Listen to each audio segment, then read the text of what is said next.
எந்த ஒரு காரியத்தையும் அந்த இறைவனோட ஆசீர்வாதத்தோட ஆரம்பிக்கிறது தான் நம்ம மரபு.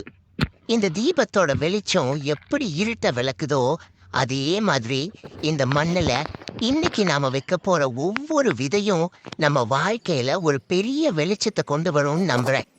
மண்ணை தொட்டு கும்பிட்டு மனசார வேண்டிக்கிட்டு இன்னைக்கு நம்ம மக்காச்சோள பயணத்தை ஆரம்பிக்கிறோம்.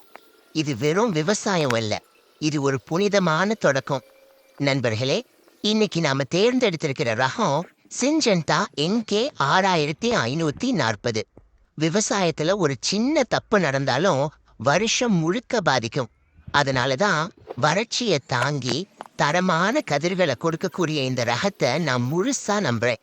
இந்த மண்ணை நாங்க எவ்வளவு ஆழமா நேசிக்கிறோமோ அந்த அளவுக்கு இந்த ரகத்தையும் நாங்க பரிந்துரைக்கிறோம். ஏன்னா ஒரு விவசாயியோட உழைப்புக்கு சரியான பலன் கிடைக்கணும்னா ரகம் எப்பவும் சிறப்பானதா இருக்கணும்.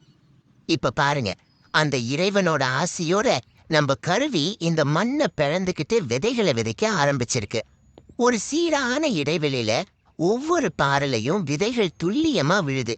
இதுக்கு முன்னாடி கத்திரிக்காய் சாகுபடியில நாம பார்த்த அந்த சின்ன சின்ன வெற்றிகள் தான் இன்னைக்கு இவ்வளவு பெரிய தைரியத்தை எனக்கு கொடுத்திருக்கு. ஒரு பக்கம் கத்திரிக்காய் அறுவடை நடந்தாலும் இன்னொரு பக்கம் அடுத்த தலைமுறைக்கான விதைகளை இந்த மண்ணுல விதைச்சுக்கிட்டே இருக்கும். விவசாயம் என்னைக்கும் ஓயாது. விதைச்சாச்சு, இனி இந்த மண்ணும் அந்த இறைவனும் தான் இதை காக்கணும். இது எங்க ரத்தம், எங்க வேர், எங்க உயிர். இந்த மக்காச்சோள பயணம் அறுவடை வரைக்கும் எப்படி இருக்க போகுதுன்னு தெரிஞ்சுக்க நம்ம சேனலோட இணைஞ்சிருங்க. உழைப்போம், உயர்வோம், விவசாயம் காப்போம்.